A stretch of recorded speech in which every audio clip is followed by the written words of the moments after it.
আসসালামু আলাইকুম।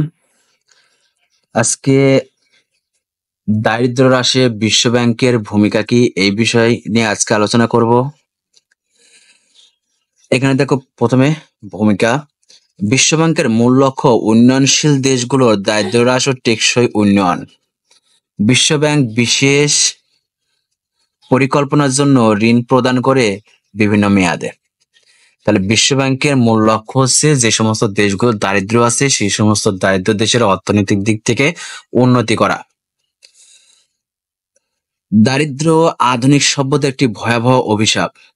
আধুনিক যে সমাজ ব্যবস্থায় এখনো যে মানুষ দারিদ্র আছে, এই দারিদ্র এখনো একটি ভয়াবহ অভিশাপ স্বরূপ বলে এই বিভিন্ন রাষ্ট্রবিজ্ঞানী বা বিভিন্ন দার্শনিকরা এটা মনে করে।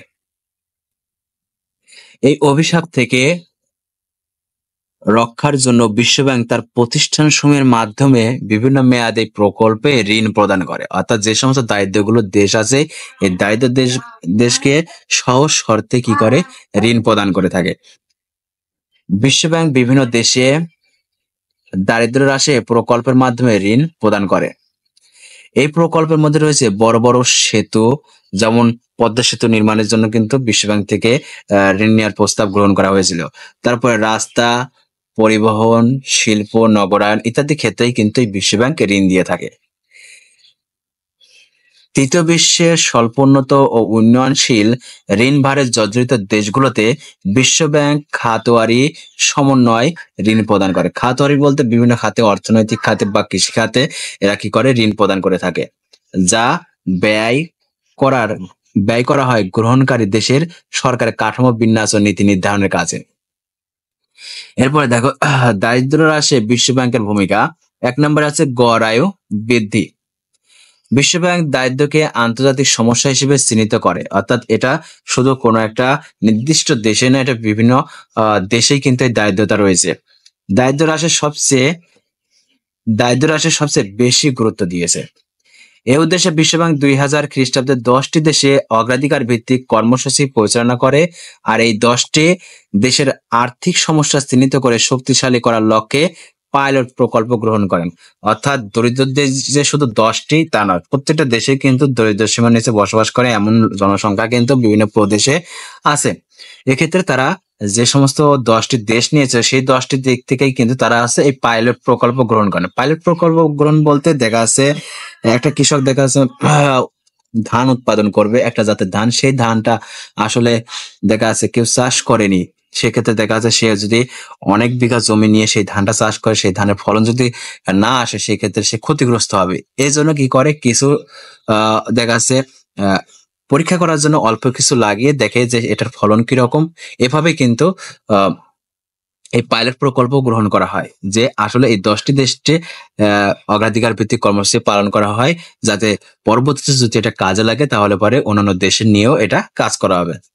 2007 খ্রিস্টাব্দে 10টি দেশে দারিদ্র্য বিমোচনে পাইলট কর্মসূচি পরিচালনা করা হয়েছে। বিশ্বব্যাংক এরূপ প্রকল্পের কারণে একটি বড় সাফল্য এসেছে, আর এই সাফল্যটি হলো দরিদ্র দেশের জনগণের গড় আয় বৃদ্ধি পেয়েছে। পূর্বীয় দেশের জনগণের গড় আয় ছিল 55, অর্থাৎ যে 10টি দেশ নিয়ে তারা কাজ করেছে তাদের গড় আয় ছিল 55, এবং পরবর্তীতে উন্নতি হয়ে বর্তমানে 65 এসেছে। অর্থাৎ কেন তাদের গড় আয় বৃদ্ধি পেলো? কারণ তারা আছে বিভিন্ন অর্থনৈতিক, কৃষি, স্বাস্থ্য বিভিন্ন খাতে তারা অর্থ ব্যয় করেছে এবং বিভিন্ন আধুনিকতার ছোঁয়া পেয়ে সেখানে আছে জনগণের গড় আয় বৃদ্ধি পেয়েছে। এর পরের পয়েন্ট হচ্ছে মাথাপিছু আয় বৃদ্ধি। বিশ্বব্যাংকের দারিদ্র হ্রাসের উপর একটি সফলতা হলো মাথাপিছু আয় বৃদ্ধি, অর্থাৎ জনগণের মাথাপিছু আয় বৃদ্ধি পায়। বিশ্বব্যাংক গঠনের উদ্দেশ্য ছিল অর্থনৈতিক ব্যবস্থার উন্নয়ন, অর্থাৎ তাদের গঠন করা মূল লক্ষ্যই ছিল দারিদ্র বিমোচন। অর্থনৈতিক দিক থেকে প্রত্যেকটা দেশকেই কি করতে হবে, উন্নত করতে হবে, এটাই ছিল তাদের মূল লক্ষ্য। আর এই লক্ষ্য প্রতিষ্ঠান থেকে বিশ্বব্যাংক নিরলস কাজ করে যাচ্ছে। এরই ধারাবাহিকতায় বিশ্বব্যাংক দারিদ্র দেশের জনগণের মাথাপিছু আয় সাহায্য সহযোগিতা প্রদানের মাধ্যমে বৃদ্ধি করতে পেরেছে। এসব দরিদ্র দেশের জনগণের মাথাপিছু আয় দ্বিগুণ হয়েছে বর্তমানে। অর্থাৎ যে সমস্ত দেশ আগে অনেক দারিদ্র ছিল, সেই সমস্ত দেশে তারা ক্ষুদ্র ঋণ দিয়ে বা বিভিন্ন পাইলট প্রকল্প গ্রহণের মাধ্যমে কিন্তু তাদের মাথাপিছু আয় দ্বিগুণ হয়েছে। বিশ্ব ব্যাংকের উপলব্ধি অর্থনৈতিক মুক্তি ছাড়া উন্নয়ন সম্ভব নয়। অর্থাৎ বিশ্ব ব্যাংক উপলব্ধি করে যে অর্থনৈতিক যদি মুক্তি না পায় তাহলে কোনো দেশ উন্নত হতে পারবে না। এজন্য অর্থনৈতিক মুক্তির জন্য তারা ঋণ দিয়ে থাকে। তাই অর্থনৈতিক মুক্তির প্রচেষ্টা বিশ্ব ব্যাংক কর্মসূচিগুলোর মধ্যে দারিদ্র্যকে অগ্রাধিকার বেশি দিয়েছে। এরপর দেখো 3 নম্বর, জনসংখ্যা হ্রাস। তার 1 নম্বর পয়েন্ট, গড় আয়ু বৃদ্ধি পায়, মাথাপিছু আয় বৃদ্ধি পায় এবং জনসংখ্যা হ্রাস পায়। দারিদ্র দেশের সবচেয়ে বড় একটি সমস্যা দ্রুত হারে জনসংখ্যা বৃদ্ধি। অর্থাৎ যে দেশ যত দরিদ্র সে দেশের জনসংখ্যা বৃদ্ধি তত বাড়ে। জনসংখ্যা একদিকে যেমন সম্পদ, অন্যদিকে আবার তা বিপদ বলে পরিগণিত হতে পারে। জনগণ হচ্ছে মানব সম্পদ, আর এই সম্পদ যখন অতিরিক্ত হয়ে যায় সেক্ষেত্রে দারিদ্রতা দেখা যায় এবং খাদ্য ঘাটতি দেখা যায়, বিভিন্ন প্রাকৃতিক সমস্যা সৃষ্টি হয়। দারিদ্র দেশের জনসংখ্যা সম্পদ না হয়ে আপদ বলেই বিবেচিত, কারণ তারা ঠিক মতো তাদের আহার যোগাতে পারে না। এই লক্ষ্যে জনসংখ্যা হ্রাসে বিশ্বব্যাংক পরিবার পরিকল্পনা কর্মসূচি বিস্তার লাভে নানারূপ কর্মসূচি গ্রহণে আর্থিক সহযোগিতা প্রদান করে দরিদ্র দেশগুলোকে উৎসাহিত করে যাচ্ছে। ইতিমধ্যে বিশ্বব্যাংক অনেকটা সফলতা অর্জন করেছে। তাহলে গড় আয় বৃদ্ধি, মাথাপিছু আয় বৃদ্ধি পায় এবং জনসংখ্যা হ্রাস পায়। এরপরে আছে নারী উন্নয়ন।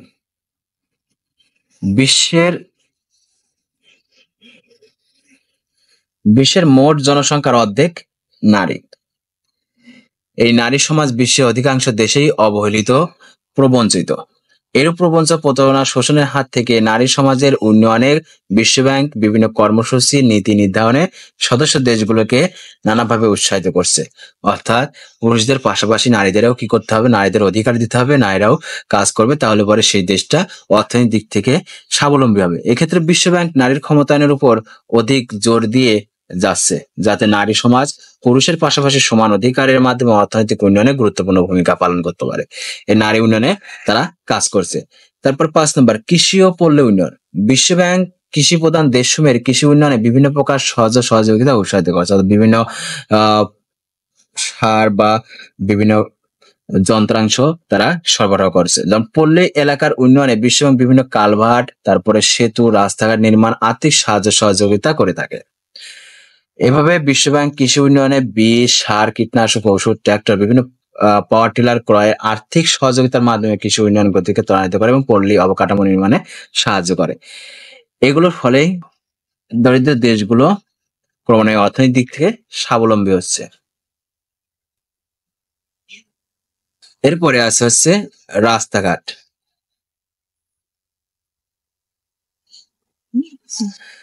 বিশ্বব্যাংক আন্তঃ আমেরিকা উন্নয়ন ব্যাংকের সাথে, অর্থাৎ বিশ্বব্যাংক আন্তঃ আমেরিকান যে উন্নয়ন ব্যাংক আছে, এই ব্যাংকের সমন্বয়ে পেরু পল্লী সড়ক কর্মসূচি হাতে নেয়। পেরু যেটা আমেরিকা, দক্ষিণ আমেরিকার প্রশান্ত মহাসাগরের উপকূলে একটি অঞ্চল আছে পেরু। আর এই পেরু একটি পাহাড়ি অঞ্চল, যেখানে জনগণ ঠিক মতো মানে যোগাযোগ ব্যবস্থা এখানে উন্নত ছিল না।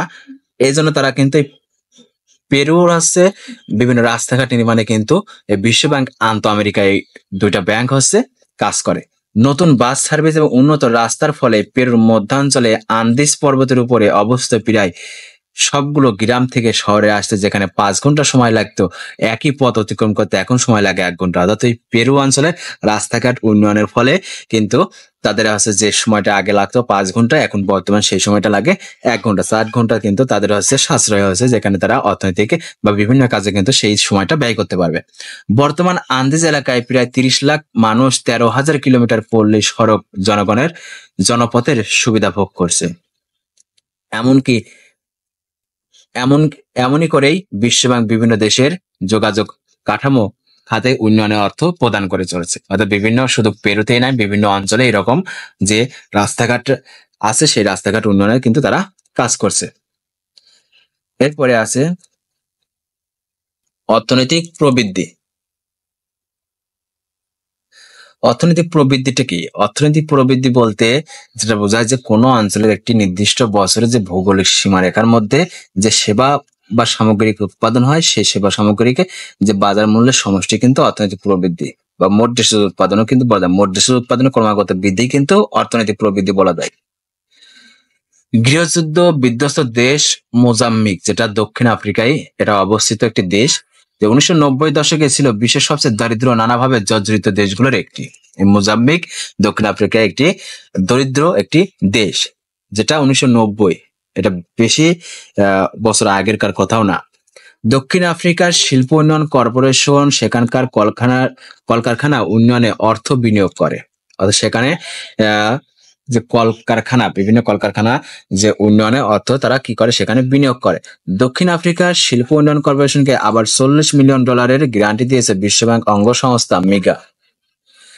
মোজাম্বিক যে সমস্ত প্রকল্পে সরাসরি বিদেশি বিনিয়োগে আকৃষ্ট করতে সক্ষম হয়েছে, এমনকি মোজাম্বিক নিয়মিত রপ্তানি অর্থনৈতিক প্রবৃদ্ধি বাড়িয়ে চলেছে। অর্থাৎ এখন কিন্তু দরিদ্র রাষ্ট্র কিন্তু মোজাম্বিক নয়, তারা বিভিন্ন দ্রব্য সামগ্রী উৎপাদন করছে এবং সেই উৎপাদনকৃত দ্রব্যগুলো সেগুলো কি করতেছে, রপ্তানি করতেছে এবং অর্থনৈতিক প্রবৃদ্ধি বাড়িয়ে চলছে। যেটা বললাম যে মোট দেশের উৎপাদন ক্রমান্বয়ে কি হচ্ছে, সেখানে বৃদ্ধি পাচ্ছে।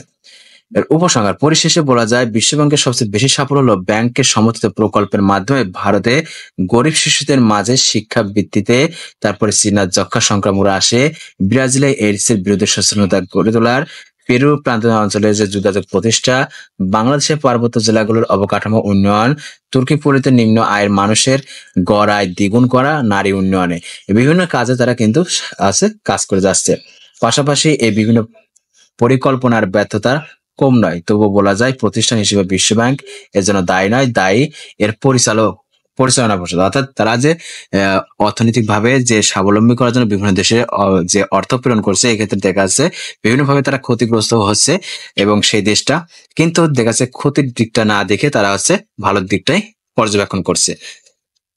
এবং পরবর্তী ক্লাসেস ভিডিও পেতে অবশ্যই চ্যানেলটি সাবস্ক্রাইব করে পাশে থাকবে। সবাই ভালো থেকো, আল্লাহ হাফেজ।